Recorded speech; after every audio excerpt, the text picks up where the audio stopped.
وصحبه أجمعين. أما بعد، فأعوذ بالله من الشيطان الرجيم. بسم الله الرحمن الرحيم. إنا أعطيناك الكوثر. صدق الله مولانا العظيم. إن الله وملائكته يصلون على النبي يا أيها الذين آمنوا صلوا عليه وسلموا تسليما. اللهم صل على سيدنا ومولانا محمد وعلى آل سيدنا ومولانا محمد وبارك وسلم وصل عليه. الصلاة والسلام عليك يا سيدي يا رسول الله وعلى آلك وأصحابك يا سيدي يا حبيب الله. حضرات گرامی، اللہ رب العزت کا فضل و احسان کہ جو ہمیں بار بار اس در پہ لے کے آتا ہے جہاں اس کی رحمتیں بار بار برستی ہیں۔ اللہ رب العزت ان محافل کو آباد رکھے، اس آستان پاک کا فیض ہمیشہ جاری و ساری رہے، ہماری آنکھیں یوں ہی آل نبی اولاد علی کو دیکھ دیکھ کر ٹھنڈی ہوتی ہے۔ حاضرین گرامی قدر، لفظ کوثر کی مختلف تعبیرات ہیں،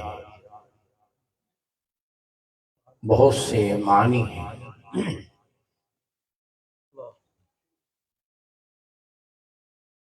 ایک معنی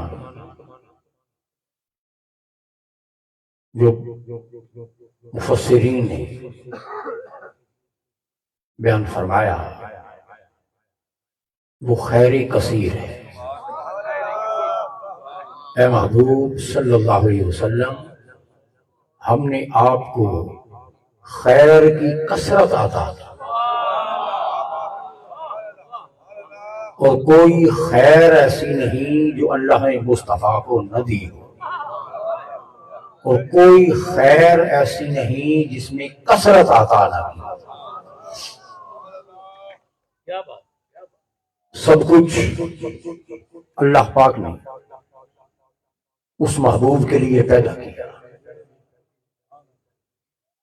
اور بنا کر ہر چیز کو اللہ نے مصطفیٰ کے اختیار میں دے دیا۔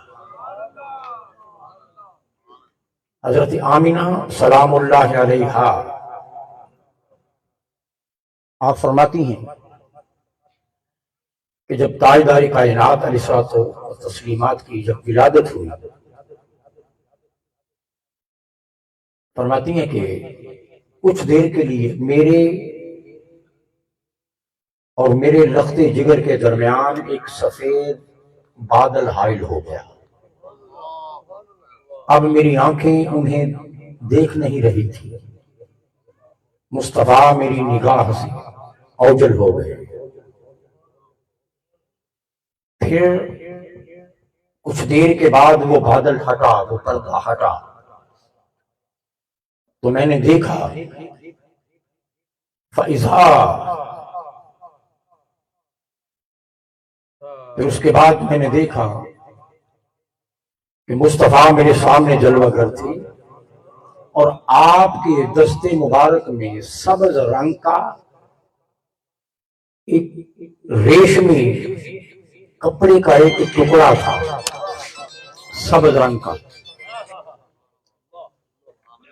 اور وہ گیلا تھا۔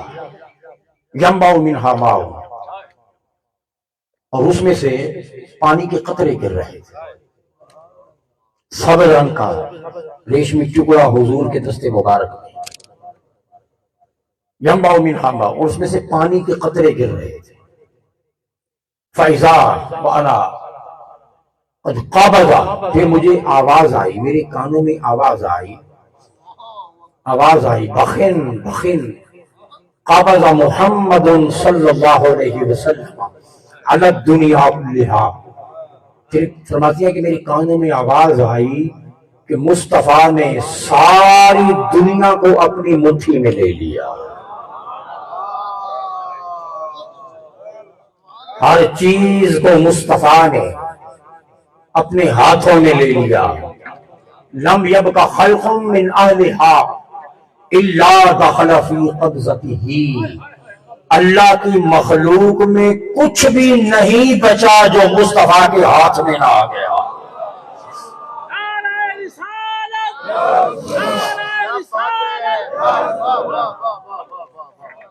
لم یبق خلق من اہلہا، اس دنیا میں کچھ بچا ہی نہیں الا دخل فی قبضتہ، جو حضور کے قبضے میں نہ آ گیا، جو مصطفیٰ کے اختیار میں نہ آ گیا۔ تو اللہ پاک نے وہ شانیں، وہ کمالات اور وہ طاقتیں دے کر مصطفیٰ کریم علیہ السلام کو اس عالم رنگ و بو میں بھیجا۔ اور پھر حضور فرماتے ہیں کہ میں ایک بار سو رہا تھا کہ میرے ہاتھوں پر پوری زمین کے خزانوں کی چابیاں رکھ دی گئی، پوری زمین کے خزانوں کی چابیاں حضور فرماتے ہیں کہ اللہ نے میرے ہاتھ میں رکھ دی۔ تو حضور علیہ السلام کو جو قدرتیں، جو شانیں، جو اختیارات اللہ رب العزت نے عطا فرمائے، اب ان اختیارات کی دو قسمیں ہیں حضور کے اختیارات کی۔ تاجدار کائنات کی اتھارٹی اور حضور کی منشا اور حضور کی رضا کا اللہ کے حضور کتنا بڑا درجہ ہے۔ دو حیثیتیں حضور کے اختیارات کو عطا فرمائے، ایک اختیار کو، ایک شان اختیار کو تشریعی کہتے ہیں۔ اختیار کی دو قسمیں، ایک اختیار حضور کا تشریعی ہے، تشریعی، ایک تکوینی۔ اب میں سمجھاتا ہوں اس میں فرق کیا ہے۔ تشریعی ہے، دوسرا تکوینی ہے، یہ دونوں اختیار اللہ نے عطا کیا۔ تشریعی سے یہ نکلا ہے شرع سے، اور شرع یشرع تشریعا، یعنی شرع بنانا، کوئی قانون بنا کر امت کو عطا کر دینا، اسے تشریعی اختیار کہتے ہیں۔ تشریعی اختیار کا مطلب یہ ہے کہ میرے مصطفیٰ تو جو کہتا جائے گا شریعت میں بناتا چلا جائے۔ تو شریعت کیا ہے؟ حضور کے کہنے کا نام شریعت۔ مصطفیٰ جو فرماتے گئے وہ شریعت بنتی چلی۔ یہ ہے تشریعی کہ جو حضور فرماتے ہیں وہ قانون بن جاتا ہے، وہ ضابطہ بن جاتا ہے، چاہے وہ عام ہو یا چاہے کسی ایک کے لیے خاص ہو۔ جو حضور نے کہہ دیا وہ شرع بن گئی، وہ دین بن گیا، وہ اسلام بن گیا۔ یہ ہے تشریعی اختیار، یعنی شرع بنانے کا اختیار۔ اور دوسرا ہے تکوینی۔ یہ نکلا ہے کن سے، تکوینی اختیار یہ نکلا ہے کن سے۔ اور اس تکوینی اختیار سے مراد یہ جیسے اللہ پاک انما امرہ اذا اراد شیئا ان یقول له کن فیکون، اللہ جب ارادہ کرتا ہے کسی چیز کا تو فرماتا ہے کن، ہو جا، وہ چیز ہو جاتی۔ اسی کن سے کون یکون تکوینا، ہونا، کسی چیز کا ہونا، یا کسی چیز کا کر دینا، تو تکوینی اختیار یہ ہے کہ اس کائنات کے اندر جو جو مصطفیٰ کہتے گئے کائنات میں ویسا ہی ہوتا چلا گیا۔ حضور فرماتے گئے کن ہو جا، وہ چیز ہوتی چلی جائے۔ اگر زبان مقدس سے فرما دیا تو وہ چیز ویسی ہو گئی، اگر صرف اشارہ فرما دیا تو وہ چیز ویسی ہو گئی، اگر صرف توجہ فرما دی تو وہ چیز ویسی ہو گئی۔ توجہ، اب توجہ کی مثال کیا ہے؟ ابو جہل آیا 11 کنکریاں لے کر حضور کی بارگاہ میں، اور اگر کہتے ہیں کہ محمد بتاؤ میری مٹھی میں کیا ہے، سرکار نے ابو جہل کی طرف دیکھا اور فرمایا میں بتاؤں مٹھی میں کیا ہے یا مٹھی والی چیز بتائے میں کہوں؟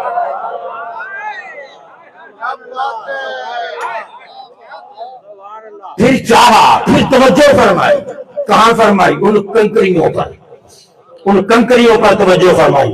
ادھر توجہ فرمائی، ادھر ابو جہل کی مٹھی کے اندر کنکریاں کلمہ مصطفیٰ پڑھنے لگے،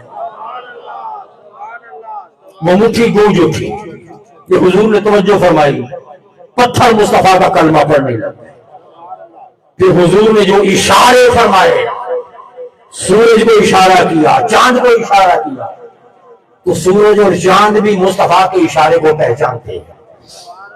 ہوتا گیا، پھر جو زبان اقدس سے فرما دیا ہوتا گیا۔ یہ ہے تکوینی اختیار، جو چاہا وہ ہو گیا۔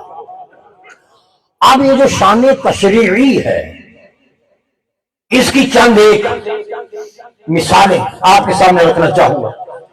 جب حج فرض ہو گیا، یعنی شریعت بنانے کا اختیار حضور کا، جب حج فرض ہو گیا تو کسی نے سوال کیا یا رسول اللہ کیا یہ حج ہر سال فرض ہے؟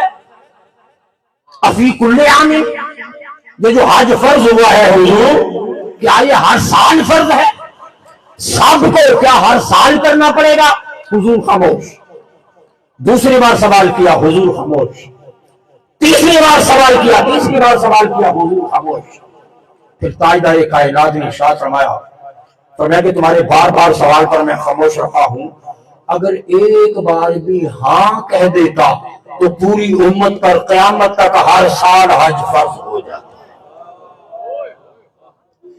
اگر ایک بار ہاں کہہ دیتا تو وہ ایسی شریعت بن جاتی کہ ہر امتی پر ہر سال قیامت تک پھر حج کرنا سب کے لیے فرض ہو جاتا۔ تو میں نے ہاں نہیں کہا تاکہ امتیوں کو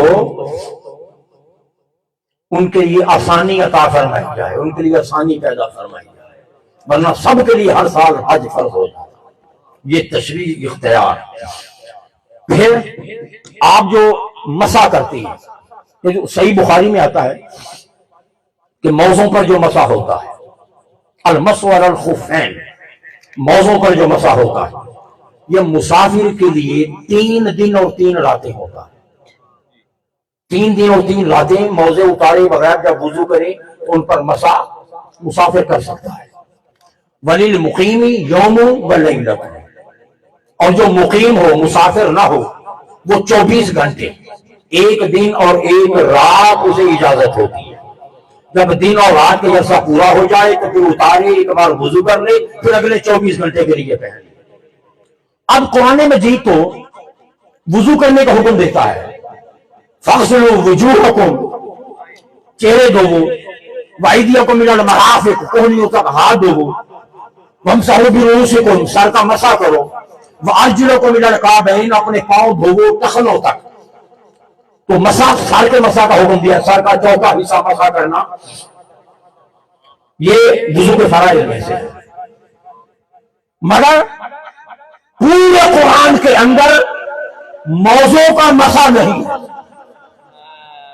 پورے قرآن میں اللہ پاک نے جہاں وضو کا حکم دیا وہاں حکم ہے پاؤں دھوو، تو قرآن نے پاؤں دھونے کا حکم دیا ہے، موضوع پر مسح کا حکم نہیں دیا۔ یہ موضوع پر مسح کی اجازت کہاں سے ملی؟ یہ تاجدار کائنات نے اپنی امت کو آسانی عطا فرماتے ہوئے حضور نے خود اجازت دی۔ یہ مصطفیٰ کی شان تشریعی ہے کہ قرآن تو کہے کہ فرض ہے تمہارا پاؤں دھونا، اور حضور آسانی عطا فرماتے ہوئے موضوع پر امت کو مسح کرنے کی اجازت حضور اپنے اختیار سے عطا فرما رہے ہیں، اپنے اختیار سے عطا فرما رہے ہیں۔ اب اگلی مثال، اگر آپ زمین پر اکڑ اکڑ کر چلیں تو یہ اللہ کے ہاں ناپسند ہے، یہ تکبر کی علامت ہے۔ اکڑ کر چلنے کی اجازت، وَلَا تَمْشِ فِي الْأَرْضِ مَرَحًا، خبردار زمین پر اکڑ اکڑ کر نہ چلو، یہ قرآن کا حکم ہے، زمین پر اکڑ کر نہ چلو۔ وَلَا تَمْشِ فِي الْأَرْضِ مَرَحًا إِنَّكَ لَن تَخْرِقَ الْأَرْضَ وَلَن تَبْلُغَ الْجِبَالَ طُولًا، نہ تو اکڑ کر چلنے سے تم زمین کو پھاڑ سکتے ہو اور نہ تمہارا سر پہاڑوں کے برابر جا سکتا ہے، تو اکڑ کس بات کی؟ تو اکڑ کر نہ چلو، یہ اللہ کو یہ انداز پسند نہیں۔ مگر جب آپ طواف کرتے ہیں تو پہلے 3 چکر حکم ہے اکڑ اکڑ کر چلو۔ وہ قرآن جو حکم دیتا ہے کہ خبردار اکڑ کر چلنا تمہارے لیے جائز نہیں ہے، کبھی اکڑ کر نہ چلو، آج ہی چلو، انکساری سے چلو۔ تکبر، یہ اکڑ کر چلنا یہ تکبر کی علامت ہے، اور تکبر یہ صرف اللہ کی چادر ہے، صرف رب کائنات کی صفت اور اس کی شان ہے۔ تمہاری شان عاجزی ہے، انکساری ہے۔ اب قرآن تو کہتا ہے اکڑ کر نہ چلو، مگر ہوا یوں کہ جب صحابہ کرام نے ہجرت کی تو وہاں مدینہ پاک میں کچھ معاملہ ایسا ہوا کہ صحابہ کچھ طبیعت ان کی علیل ہو گئی، کیونکہ آب و ہوا تبدیل ہوئی تھی، تو کچھ عرصہ تک وہ بیمار رہے گا، بیمار رہنے سے وہ جسمانی طور پر تھوڑے سے کمزور ہو گئے۔ پھر وہ جہاد کی مشقتیں، محنتیں، سارا کچھ، تو مکہ پاک میں تو اتنی مشقت نہیں تھی، جب وہاں گئے تو پھر مشقت زیادہ تھی، جہاد زیادہ تھا، معاملات ایسے تھے کہ وہ صحتیں کچھ تھوڑی سی کمزور ہو گئی۔ جب حضور کے ساتھ وہ مکہ تشریف لائے صحابہ کرام، اب جب طواف کا معاملہ آیا تو کافروں نے دیکھا، کہنے لگے، تانے دینے لگے کہ یہاں تھے، مکہ میں تھے تو کھاتے پیتے سے بڑے صحت مند تھے، ہجرت کیا، دیکھو وہاں جا کر کتنے کمزور ہو گئے۔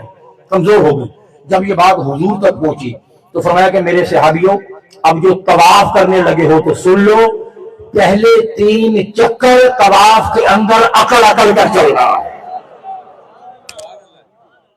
تاکہ میرے دشمنوں کو خبر ہو جائے کہ مصطفیٰ کے غلام کمزور نہیں ہے، وہ آج بھی ان سے ٹکرانے کی طاقت رکھتے ہیں، تاکہ دشمن تمہیں کمزور نہ جانے، کمزور نہ سمجھے۔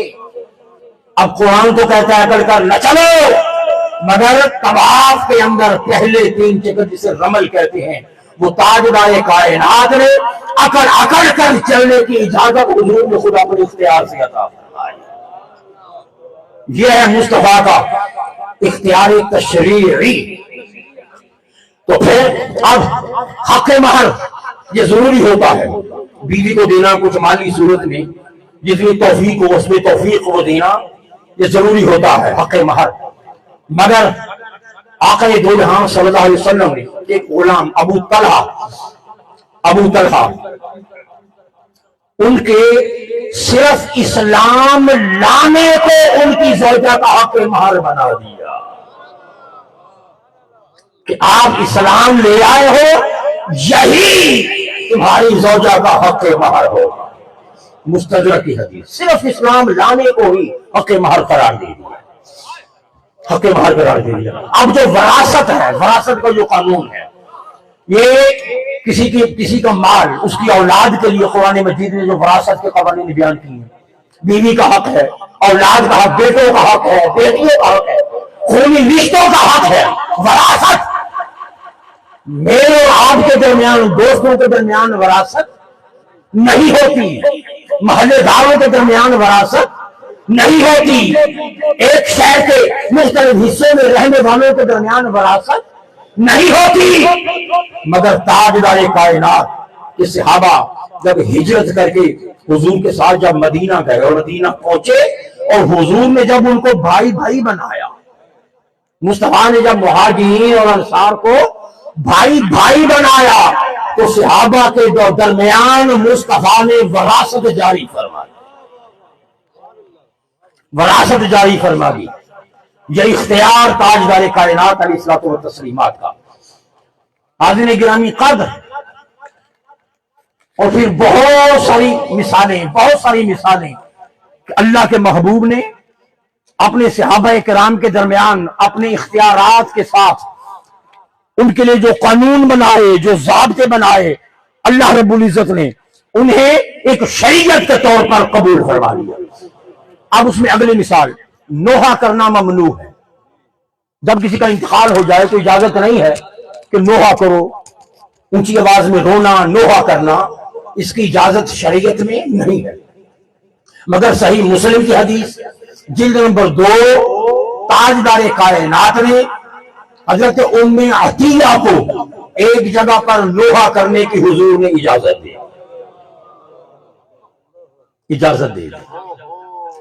اسی طرح سوگ ہوتا ہے، کوئی اگر کسی کا خامند انتقال کر جائے تو عورت کا سوگ 4 مہینے 10 دن رہتا ہے۔ 4 مہینے 10 دن بیوہ کا سوگ ہوتا ہے، یہ ضروری ہوتا ہے 4 مہینے 10 دن۔ لیکن جب اسماء بنت عمیس، جب ان کے شوہر کا انتقال ہوا تو تاجدار کائنات نے ان کو وفات کا سوگ معاف فرما دیا۔ یہ تشریعی اختیارات، وفات کا سوگ ان کو معاف فرما دیا۔ یہ مواہب الدنیا میں بھی ہے، خصائص کبریٰ میں بھی ہے، وفات کا سوگ معاف فرما دیا۔ اب حق مہر کی بات ہو رہی تھی، حق مہر ضروری ہوتا ہے۔ اب ایک صحابی کو تاجدار کائنات نے ان کا حق مہر پتہ کیا رکھا؟ فرمایا کہ اپنی زوجہ کو قرآن کی ایک سورت سکھا دینا، یہی تمہارا حق مہر ہے۔ امام زرخانی نے اس کو نقل کیا ہے، فرمایا کہ سورت سکھا دو، یہی تمہارا حق مہر۔ یہ مصطفیٰ کی شان اختیار تشریعی ہے۔ اسی طرح ریشم پہننے کی اجازت نہیں ہے مرد کو ریشم پہننے کی اجازت نہیں ہے، مگر حضرت عبد الرحمن کو سیاستہ کی حدیث حضرت انس سے روایت کرتے ہیں کہ حضرت عبد الرحمن حضور کے صحابی، ان کو مصطفیٰ نے ریشم پہننے کی اجازت عطا کی۔ فرمایا کہ میرے غلام تمہیں اجازت ہے، سونا پہننا مرد کے لیے حرام ہے، سونا پہننا حرام ہے۔ لیکن ابن ابی شیبہ کی روایت، ابن ابی شیبہ انہوں نے اپنی مسند سے بھی روایت کو نقل کیا کہ تاجدار کائنات نے اپنے ایک غلام حضرت براء بن عازب ان کو سونے کی انگوٹھی پہننے کی اجازت دے دی۔ اور وہ سراقہ جس نے تعاقب کیا تھا سفر ہجرت میں، ایک راستے میں جب حضور سے اسی ملاقات ہو گئی تو تاجدار کائنات نے فرمایا کہ سراقہ وہ وقت کیسا ہوگا جب تیرے ہاتھوں میں سونے کے کنگن پہنائے جائیں، کہ جب صحابہ کا حضور کے وصال کے بعد جب وہ علاقہ فتح ہوا وہاں سے سونے کے کنگن آئے تو صحابہ کرام نے چونکہ حضور کی بشارت تھی، صحابہ نے پھر آپ کے بازوؤں میں سونے کے کنگن پہنائے۔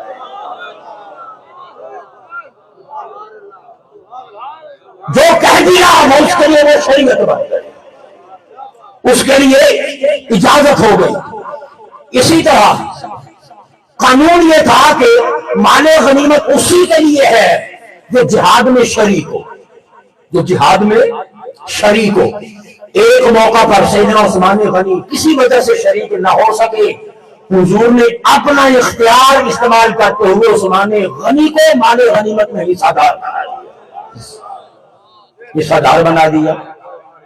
عصر کے بعد نفل پڑھنے جائز نہیں ہے، عصر کے بعد نماز عصر کے بعد نفل پڑھنے کی اجازت نہیں ہے، مگر زرخانی کی حدیث جلد نمبر 5 امام زرخانی فرماتے ہیں کہ حضور نے حضرت عائشہ کو نماز عصر کے بعد بھی نفل پڑھنے کی اجازت دی۔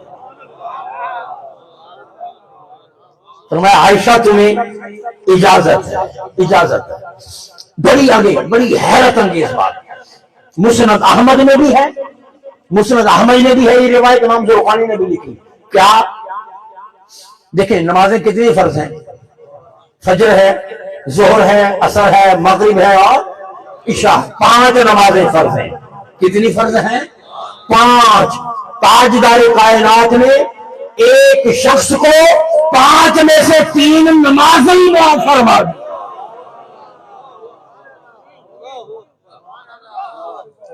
مسند احمد کی روایت. 5 میں سے فرمایا کہ فجر پڑھ لیا کرو، عصر پڑھ لیا کرو، ظہر معاف کر دی، مغرب معاف کر دی، عشاء معاف کر دی. یہ ہے اختیار مصطفیٰ، یہ ہے تشریعی اختیار شریعت بنانے کا. اب جس کو جو خاص اجازت مصطفیٰ نے دے دی اس کے لیے وہ شریعت بن گئی. مسند احمد کی روایت 3 نمازیں ہی مصطفیٰ نے معاف فرمائی. فرمایا کہ فجر اور عصر پڑھ لیا کرو، باقی 3 معاف. آپ جب روزہ رکھتے ہیں رمضان کا تو اذان ہوتی ہے، صبح شادی کا جب آغاز ہوتا ہے اذان ہوتی ہے. اب اجازت نہیں ہے روزہ رکھنے کی. اذان کے ساتھ ہی آپ کا یعنی جب وہ سحری کا وقت جب ختم ہوتا ہے اس کے بعد اگر آپ کچھ کھا پی لیں گے تو آپ کا روزہ نہ ہوا. سحری کا وقت جب ختم ہو تو آپ کے کھانے کا وقت بھی ختم. مگر سنیے تاجدار کائنات نے حضرت انس کو سورج نکلنے کے بعد بھی روزہ رکھ لینے کی اجازت ہے.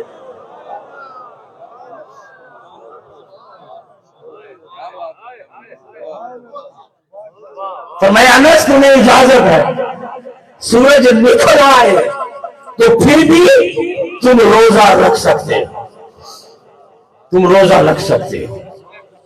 اب جو زبان اقدس سے کہہ دیا وہ اس کے لیے شریعت ہو. ایسی بہت سی مثالیں کہ تاجدار کائنات علیہ السلام نے اپنا اختیار حضور نے استعمال فرمایا. آج گرامی قدر اب ایک دوسرا جو پہلو ہے یہ تو ہے شان تشریعی. چند مثالیں دی ہیں اور بھی بہت سی مثالیں. اور آگے دوسری قسم ہے اختیارات کی، وہ ہے تکوینی. یہ نکلا ہے کون سے، یہ نکلا ہے کن سے. تکوینی یعنی جو حضور نے فرما دیا کن ہو جا وہ ہو گئے. وہ تشریعی شرع کا اختیار، شرع میں اختیار، شرع بنانے کا اختیار. یہ اختیار ہے تکوینی. کون سے یعنی ہو جا، جو کہہ دیا کن وہ چیز ہو گئی. کن ہو جا وہ چیز ہو گئی. مسلم کی حدیث، حضور کو انتظار ہے حضرت ابو خیثمہ صحابی کا، اور حدیث پاک میں آتا ہے کہ صحابہ ہیں، حضور علیہ السلام ہے، تو حضور نے دور سے سوار کو آتے ہوئے دیکھا. سوار کو صحابہ عرض کرتے ہیں کہ یا رسول اللہ شاید وہ ابو خیثمہ ہی ہو. راکبا من بعید، دور سے ایک سوار کو آتے ہوئے دیکھا. اب حضور کی انگلی اٹھی، ابھی وہ سوار بہت دور ہے، صحابہ کو نہیں خبر کہ وہ کون ہے، ابو خیثمہ ہے یا نہیں. کہا کہ شاید وہ ابو خیثمہ ہو. اب تاجدار کائنات کی مبارک انگلی اٹھی اور زبان اقدس سے نکلا ہے آنے والے تو جو بھی ہے ابو خیثمہ ہو جا. کون ابا خیثمہ، ابو خیثمہ ہو جا. جب وہ قریب آیا تو نہ جانے کون تھا، قریب آیا تو سر سے پاؤں تک ابو خیثمہ بن چکا. اسی طرح امام نبھانی نے جواہر البحار میں نقل کیا حضرت زید کے ساتھ بھی یہی کچھ ہوا. ان کا بھی انتظار تھا، دور سے دیکھا کوئی آ رہا ہے. اب صحابہ ان کو تو اندازہ نہیں یہ کون ہے، دور ہی تھے. تاجدار کائنات نے فرمایا کن زیدن، آنے والے جو بھی ہے زید ہو جا. تو زید ہائے زید ہو جا. وہ نہ جانے کون تھا، پتہ نہیں وہ زید تھا بھی کہ نہیں. قریب آیا تو صحابہ نے دیکھا سر سے پاؤں تک وہ زید بن چکا، سر سے پاؤں تک وہ زید بن چکا ہے. یہ ہے کن ہو جا، شان کن. جب اللہ پاک نے کن کہہ کر نور بنایا، کونی حبیبی ہے میرے نور، فقط رقم تک نور ہے.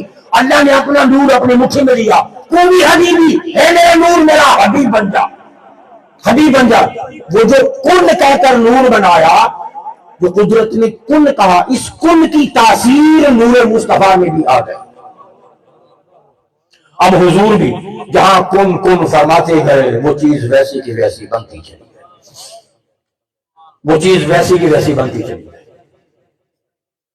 اور پھر دیکھنے کا اختیار، گریفت کا اختیار، دیکھنے کا اختیار، سننے کا اختیار، بے مثال شانی اللہ پاک نے حضور کو عطا کی. اور تاجدار کائنات ابو ہریرہ رضی اللہ تعالیٰ عنہ فرماتے ہیں، روایت کرتے ہیں بخاری کی حدیث، تاجدار کائنات نے ارشاد فرمایا صحابیو تم صرف آگے دیکھ سکتے ہو، مگر میرا مقام یہ ہے انی لأراکم من وراء ظہری، کہ میری نگاہ پیچھے بھی دیکھتی ہے. فرمایا میں اسی طرح پیچھے بھی دیکھتا ہوں جیسے ایک حالت، ایک نماز کے اندر جماعت کے دوران نویں صف میں پیچھے 8 صفوں کے بعد 9ویں صف کے اندر ایک صحابی کوئی خلاف نماز کوئی عمل کر دیا، جب سلام پھیرا حضور نے تو 9ویں صف میں بیٹھے ہوئے اس صحابی کو پاس بلایا. فرمایا کہ حالت نماز میں یہ عمل ہوا تھا؟ جی یا رسول اللہ. فرمایا کہ محتاط رہا کرو، میں جیسے آگے دیکھتا ہوں ویسے پیچھے بھی دیکھتا ہوں، ویسے پیچھے بھی دیکھتا ہوں. اور پھر اگلی بات جو امام بیہقی نے لکھی، مواہب الدنیا میں ہے، امام زرقانی نے لکھی، جواہر البحار میں ہے، امام مناوی نے اس کو فیض القدیر میں لکھا کہ جہاں حضور آگے بھی دیکھتے تھے، آگے تو سارے دیکھتے ہیں، حضور پیچھے بھی دیکھتے تھے، جیسے آگے دیکھتے تھے ویسے حضور پیچھے بھی دیکھتے تھے. اب محدثین نے لکھا، شاہ عبدالحق محدث دہلوی نے مدارج النبوت میں بھی لکھا کیا کہ تاجدار کائنات اندھیرے میں بھی ایسے ہی دیکھتے تھے جیسے روشنی میں دیکھا کرتے. اندھیرے میں بھی حضور ایسے ہی دیکھتے تھے جیسے روشنی میں حضور دیکھا کرتے. اندھیرے میں بھی ایسے ہی دیکھتے تھے، دیکھنا ایسا ہی تھا. اور وہ نظر کہاں تک جاتی تھی کوئی اس نظر کے مقام کو نہیں سمجھ سکتا. اس نظر کی پہنچ اور رسائی. اور یہ بھی سیاستہ میں ہے، حضور سواری پر سوار ہے، صحابہ ساتھ ہیں، سواری پر سوار ہے، ایک جگہ پر سواری تھوڑا سا بدک گئی، جب سواری بدکتی ہے اگلی دونوں ٹانگیں اوپر اٹھاتی ایسے، وہ تھوڑا سا بدک گئی وہ سواری. حضور نے نیچے دیکھا، نیچے کیا ہے؟ فرمایا صحابی ہو نیچے 2 قبریں ہیں، نیچے 2 قبریں ہیں. سیاستہ کی حدیث، نیچے 2 قبریں ہیں. فرمایا کہ میں یہ بھی دیکھ رہا ہوں دونوں پر عذاب ہو رہا ہے. اور سن لو اس عذاب کی وجہ بھی جانتا ہوں، ایک ناپاکی سے نہیں بچتا تھا، ایک چغلیاں کرتا تھا. فرمایا اس وجہ سے ان کو عذاب ہو رہا ہے. پھر تاجدار کائنات نے ایک سبز ہری شاخ لی، اسے 2 ٹکڑے کیا، آدھی ہری شاخ وہاں لگا دی، آدھی وہاں لگا دی. فرمایا کہ جب تک یہ ہری رہیں گی اللہ کا ذکر کرتی رہیں گی، مردوں کے عذاب میں کمی ہوتی رہے.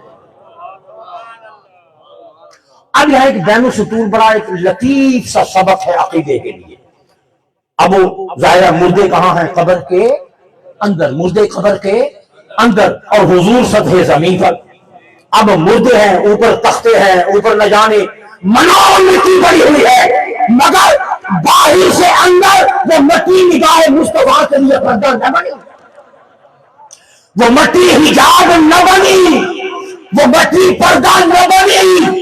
وہ تاجدار کائنات ہے، گویا ایک پیغام بین السطور پوری امت کے لیے دے دیا، ایک قیامت تک میری امت سن لو، میری بارگاہ میں آتے رہنا، آتے رہنا، آتے رہنا، میری قبر مبارک کا قرب پانے کے لیے، زیارت کے لیے آتے رہنا، آتے رہنا۔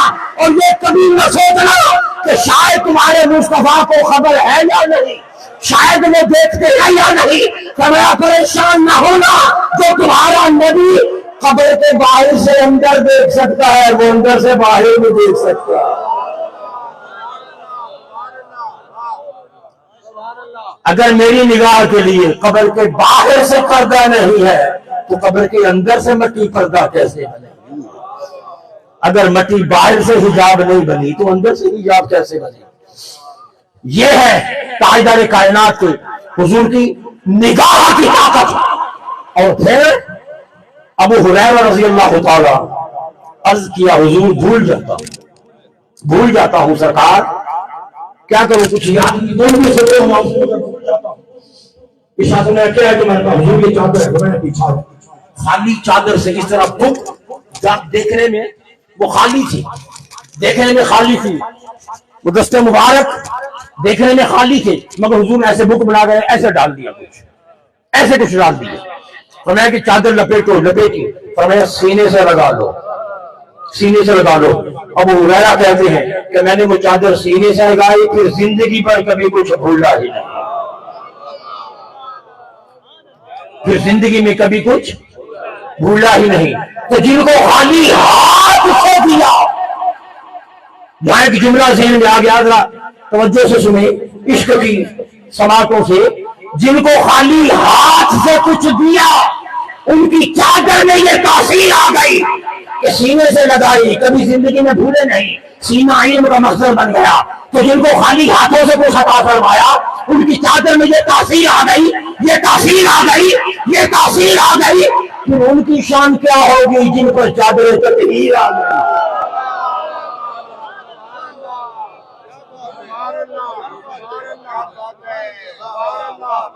پھر ان کا مقام کیا ہوگا جن پر چادر تطہیر آ گئی؟ کیونکہ یہ اور ہیں، وہ اور ہیں، ان کا اپنا مقام ہے، ان کا اپنا مقام ہے۔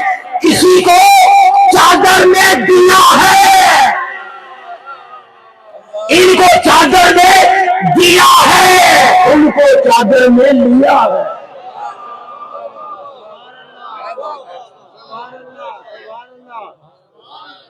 ان کو چادر میں دیا ہے۔ صحابہ وہ ہیں جن کو چادر میں دیا ہے، اہل بیت وہ ہے جن کو چادر میں لیا ہے۔ حاضرین گرامی قدر، پھر اسی طرح حضرت عثمان بن عاص ان کے سینے پر ہاتھ رکھ کر انہیں قوت حافظہ عطا فرمائی۔ حضرت ابو ذر کی آنکھ دوست فرما دی۔ دو صحابی عشاء کی نماز کے بعد پڑھ کر عشاء پڑھ کر حضور سے اجازت لے کر گھر جانے لگے، اندھیرا تھا۔ حضور نے پوچھا راستے میں اندھیرا ہے، کچھ ہے پاس؟ عرض کیا حضور کچھ نہیں۔ فرمایا یہ کیا ہے؟ حضور لاٹھی ہے، لاٹھی ہے۔ فرمایا لاؤ۔ مصطفیٰ نے ہاتھ پھیرا، وہ لاٹھی ٹیوب لائٹ بن کر چمکنے لگا۔ یہ ہے تکوینی، چمک تجھ سے پاتے ہیں سب پانے والے، چمک تجھ سے پاتے ہیں سب پانے والے، میرا دل بھی چمکا دے چمکانے والے۔ دستے مبارک پھیرا، نور بن کر لاٹھی چمک۔ وہ صحابہ رخصت ہو گئے۔ آگے ایک صحابی نے ادھر جانا تھا، ایک نے ادھر جانا تھا۔ راستہ جب کسی حد تک وہ طے ہوا، اب آگے جا کر اندھیرے میں وہ لاٹھی روشنی دیتی رہی۔ آگے جا کر ایک نے ادھر جانا تھا، ایک نے ادھر جانا تھا۔ ادھر جانے والے نے کہا میں کیا کروں، تیرے پاس تو لاٹھی ہے، روشنی ہے، میں کیا کروں؟ اس نے کہا گواہ عطا کیوں ہے، نہ اپنی لاٹھی دے، لاٹھی کے ساتھ لاٹھی رگڑی کو بھی روشن ہوتے چلے۔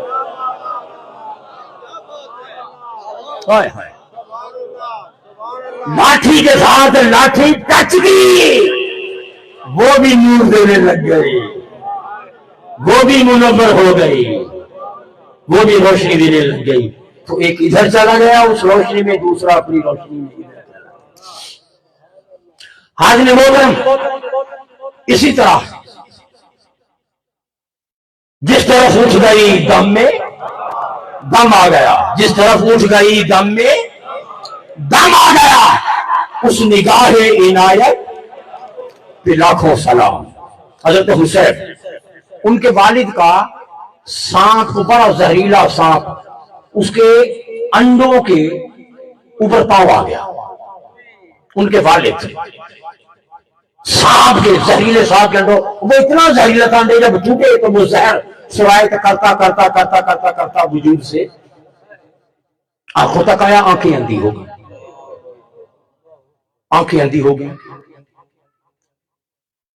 اور یہ ہوتا ہے، پاؤں کو لگنے والی چیزوں کا اثر وجود میں جاتا ہے۔ کبھی تما اگر آپ نے دیکھا ہو، وہ جو سبز ہوتا ہے، کچا ہوتا ہے، اس کو اگر پاؤں کے ساتھ 5-10 منٹ تک ایسے مسلو نا، پاؤں کے نیچے اگر اس کو مسلو تو 5-7 منٹ کے بعد ان کا ذائقہ آپ کی زبان پر آ جاتا ہے، ان کا ذائقہ آپ کی زبان پر آ جاتا ہے۔ پر آج اب وہ کھوئی نہیں ہے، ایسے ہی اس کا زہریلا اثر، جب وہ سانپ کے انڈے زہریلا تھا، بہت زیادہ زہریلا، وہ انڈے ٹوٹے، وہ جو مادہ لگا پاؤں سے اثر کرتا کرتا آنکھیں اندھی ہو گئی۔ حضور میں کیا کروں، میرے والد نبینا ہو گئے، سمجھ نہیں آؤ، حضور کی بارگاہ میں لائے۔ اب کیا ہوا، حدیث پاک میں آتا ہے، فنافسا رسول اللہ صلی اللہ علیہ وسلم فابصرا، ادھر مصطفیٰ نے پھونک ماری، ادھر آنکھیں منور ہو،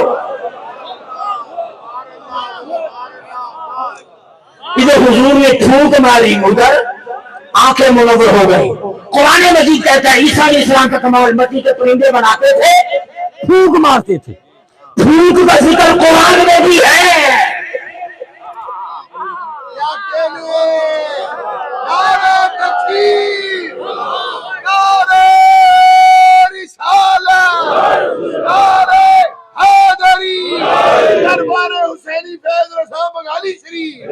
اگر آپ شیخ کے پاس آئیں، عرض کریں حضور مجھے نظر لگ گئی، مجھے اگر یہ پھونک مار دیتے ہیں تو یاد رکھو اس پھونک کی تاثیر آپ کے وجود میں جاتی ہے۔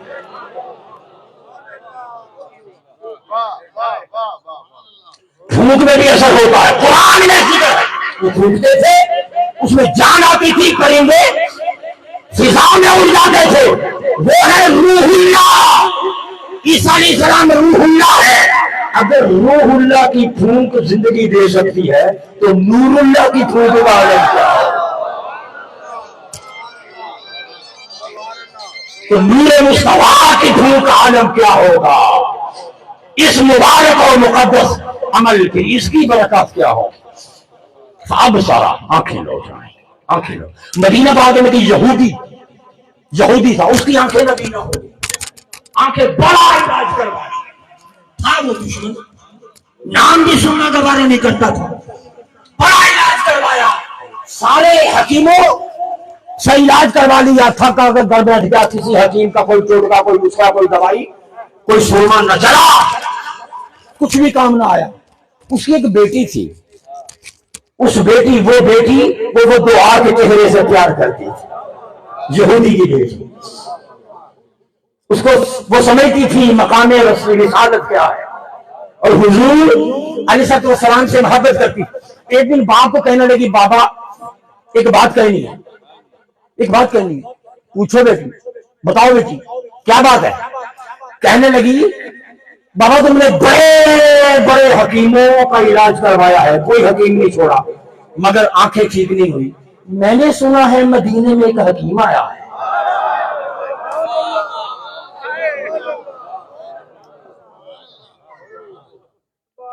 میں نے سنا ہے مدینے میں ایک حکیم آیا ہے، اس سے دوائی کا پتہ نہ کرے؟ تو بیٹی جاؤ لے آؤ، اگر اسی کو فرق پڑتا ہے تو چلو دیکھ لیتے ہیں، آزما لیتے ہیں۔ وہ بچی آئی، کہاں؟ مسجد مدینہ، تاجدار کائنات کی مسجد۔ پتہ کیا تو پتہ چلا کہ حضور اندر ہے۔ اس بچی نے سوال کیا، پوچھا مصطفیٰ کی نالین کدھر ہے؟ حضور کی نالین کدھر ہے؟ نالین کدھر ہے؟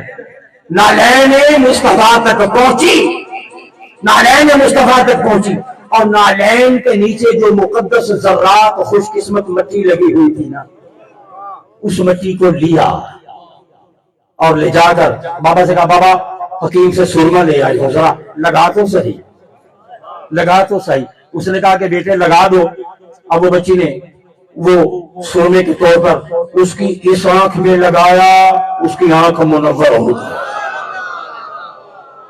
نالین مصطفیٰ کی درد مبارک دوسری آنکھ میں لگائی، وہ بھی منور ہو گئی۔ اے بیٹی یہ کمال ہو گیا، یہ حکیم کون ہے؟ چاہے میں بھی اس حکیم کو دیکھنا چاہتا ہوں، دیکھنا چاہتا ہوں۔ بیٹی نے کہا نہیں بابا بس ٹھیک ہے، تجھے علاج چاہیے تھا وہ ہو گیا، نہیں بتا وہ کون ہے۔ اب بیٹی کو پتا تھا کہ یہ مصطفیٰ دشمن ہے، پسند نہیں کرتا، یہودی۔ بالآخر اس نے مجبور کیا، بولی بابا کیا بتاؤں، وہ محمد عربی ہے، وہ محمد عربی ہے۔ کیا کیا؟ دوائی لائی ہو، اس سے دوائی لائی ہو؟ یہ دوائی نہیں، اس کے نالین کی خاک ہے، تیری ہاتھوں میں لگی ہے، آنکھیں منور ہو گئی۔ نہیں چاہیے مجھے ایسی آنکھیں، جہاں تک تاثر نہیں چاہیے مجھے ایسی آنکھیں جو محمد صلی اللہ علیہ وسلم کی طرف سے، نہیں چاہیے مجھے ایسی آنکھیں۔ چھری پکڑی، چھری پکڑی، پکڑ کر آنکھوں پہ دے ماری، آنکھیں نکال دوں گا، یہ روشنی اس کی دی ہوئی روشنی نہیں چاہیے۔ ادھر چھری سے آنکھوں پہ وار کیا، ادھر زخم بھی نہیں ہوا، نور اور زیادہ ہو گیا۔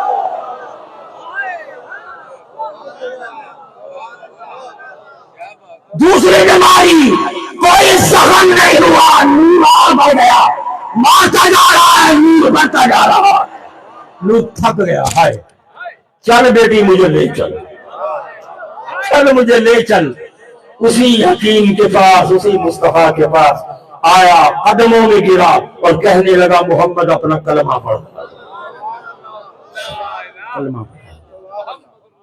تو حضور کی نالین پاک سے لگنے والی گرد مبارک کی یہ شان ہے، تو محمد عربی کا مقام کیا ہو، حضور کا مقام کیا ہو۔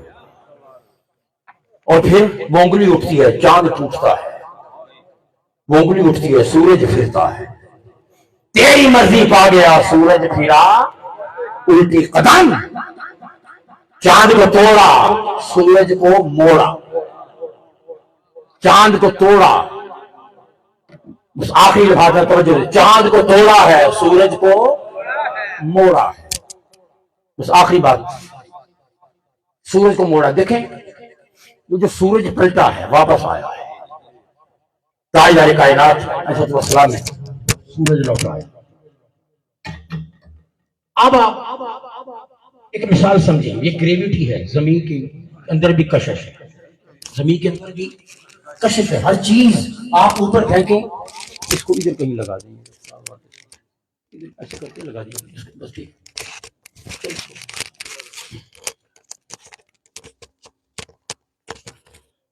ہر چیز زمین کے اندر بھی کشش ہے، سورج میں بھی کشش ہے۔ آپ نے کبھی غور کیا یہ زہرہ، مریخ، عطارد سب اپنی جگہ قائم ہے، کچھ بھی زمین پہ کیوں نہیں گرتے؟ چاند کیوں نہیں گرتا زمین پر؟ اپنے مدار کے اندر صدیوں سے، جب سے بنا ہے، ہزاروں سالوں سے، لاکھوں سالوں سے گھوم رہا ہے، زمین پہ کیوں نہیں گر جاتا؟ یہ ستارے کیوں نہیں گر جاتے؟ نظام فلکی، گیلیکسی، کہکشائیں، سارا کچھ اپنی اپنی جگہ پر قائم ہے۔ وجہ کیا ہے؟ گلیلیو کے سائنسدان ہے، سائنٹسٹ، وہ کہتا ہے کہ اس کی وجہ یہ ہے کہ پورے نظام سیارگان کو اس سورج کی کشش نے تھام رکھا۔ بہت اچھے، بہت اچھے، اس سورج کی کشش نے تھام رکھا ہے۔ چاند بھی سورج کی قریب پڑے، زہرہ، مریخ، عطارد، جتنے بھی ستارے ہیں، سیارے ہیں، بروج ہیں، سب کو اس سورج نے اپنے اپنی جگہ پر، اس کی گریب سے اپنی جگہ پر ٹھہرایا ہوا ہے۔ تو یہ سارا نظام کہکشاں یہ سورج کی پکڑ میں، سورج کی کشش کے اثر میں ہے۔ سورج کی کشش کے زیر اثر ہے، دیٹس وائی کہ وہ نیچے زمین پر یہ چیزیں نہیں گرتی. ایسے بھی زمین میں کشش ہے، جو بھی آپ پھینکیں گے اوپر جائے گا وہ نیچے آتا ہے. کیوں آتا ہے نیچے؟ کیوں آتا ہے نیچے؟ اس لیے کہ زمین کی کشش ہے، زمین اپنی طرف کھینچتی ہے، تو گریویٹی کہتے ہیں. اچھا کہ مثلا ایک کمرہ ہو چھوٹا، یوں سمجھ لے کہ 6x6 کا لگا لیں، اس کی دیواروں کے چاروں طرف برابر طاقت کے مقناطیسی چادریں لگا دیں. ادھر بھی مقناطیس، ادھر بھی مقناطیس، ادھر بھی مقناطیس، ادھر مقناطیس، اوپر بھی اسی طاقت کا، نیچے بھی اسی طاقت کا، چاروں طرف ماحول مقناطیسی ہو، نیچے بھی مقناطیس ہے، اوپر بھی مقناطیس ہے. اگر آپ ایک گولا درمیان میں ایسے رکھیں، درمیان میں ایک گولا، اس کو ایسے رکھیں، رکھ کر ایسے ہاتھ نیچے کر لیں، آپ بتائیں وہ گولا کدھر جائے گا؟ لوہے کا گولا ہے، کدھر جائے گا؟ ادھر بھی مقناطیس ہے، ادھر بھی، ادھر بھی، ادھر بھی، چاروں طرف مقناطیس لگا ہوا، اوپر نیچے دائیں بائیں ہر طرف کا مقناطیس ہے، اور سب کی طاقت برابر کام کر رہی ہے. اب وہ گولا کہاں جائے گا؟ وہ کہیں نہیں جائے گا. وہ کہاں ہوگا؟ وہ درمیان میں رہے گا، کیونکہ ساری طاقت اس کی وہ ایکولی تمام اپنی طرف، جب وہ سارا بدن سب کی کشش سے برابر ہے تو وہ گولا وہیں پر لٹکا رہے گا، نہ اوپر جائے گا. اوپر کیسے جائے؟ نیچے بھی مقناطیس ہے. ادھر کیسے جائے گا؟ ادھر بھی مقناطیس ہے. اب وہ رہے گا درمیان میں. ٹھیک ہو گیا؟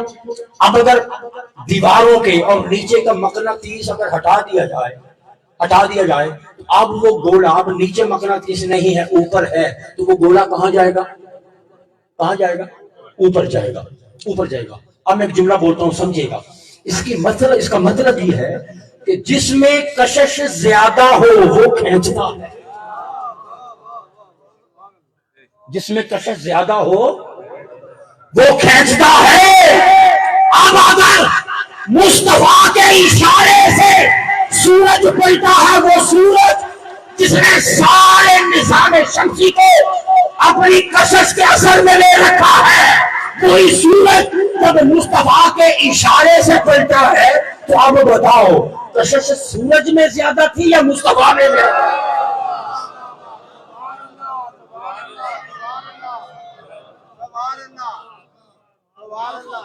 کیا بات ہے. آپ بتائیں کشش کس میں زیادہ ہے؟ سارے نظام شمسی کو سورج کی کشش نے پکڑ رکھا ہے، اور سورج کی کشش محمد کی کشش کے زیر اثر کام کر رہی ہے. تو مصطفیٰ کی کشش سے زیادہ ہوئی. اچھا جب سورج ڈوبتا ہے،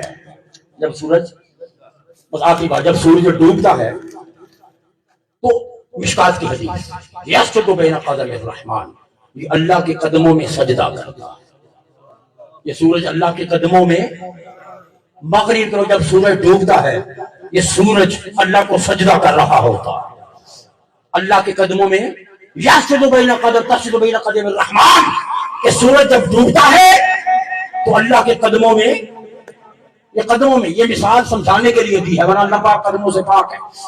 اللہ کے حضور یہ کیا کرتا ہے؟ بولے کیا کرتا ہے؟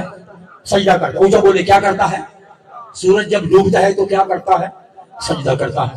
اب اگلی حدیث، لاکھوں فرشتے ہیں جسے کھینچتے ہیں. مشرق سے مغرب کی طرف سورج کیسے جاتا ہے؟ یہ فرشتے کھینچ کے لے کے جاتے ہیں. فرشتوں کی طاقت سے چل رہا ہے. اور پھر سورج اتنا بڑا ہے اس میں 14 لاکھ زمینیں آ جاتی ہیں. ہماری 14 لاکھ زمینیں ایک سورج میں سما جاتی ہیں. اور اتنا وزنی ہے، 2 کے بعد 27 زیرو لگاؤ تو اتنے ٹن سورج کا وزن بنتا ہے. 2 کے بعد 27 زیرو لگا کے ذرا گننے کی کوشش کرنا، آپ کی عقل جواب دی جائے. یہ ہے سورج کا وزن. اور فاصلہ کتنا؟ 9 کروڑ 30 لاکھ میل دور ہے. 14 کروڑ 88 لاکھ کلومیٹر دور ہے زمین سے.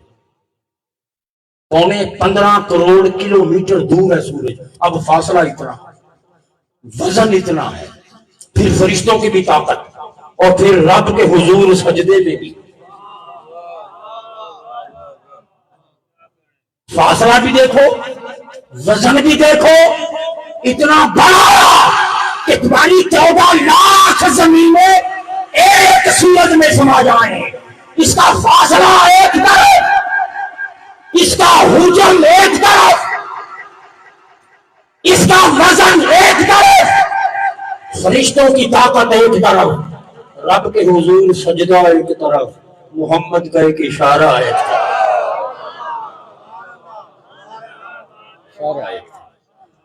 اب جب سجدے میں تھا سورج، کہاں تھا؟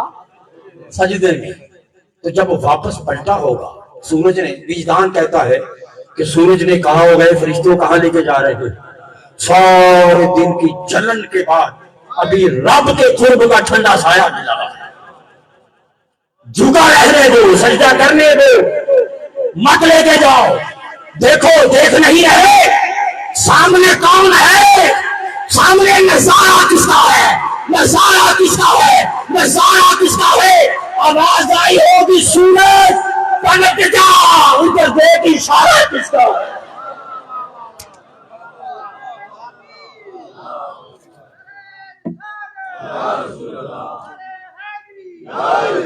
پلٹ جا، لوٹ جا، پلٹ جا، واپس پھر نظارے ہوتے رہیں گے. ادھر دیکھ، اشارہ کس کا ہے؟ ادھر دیکھ، رضا کس کی ہے؟ یہ حضور کی شان تکوینی. جس طرف اٹھ گئی دم میں، اونچا بول دیں، جس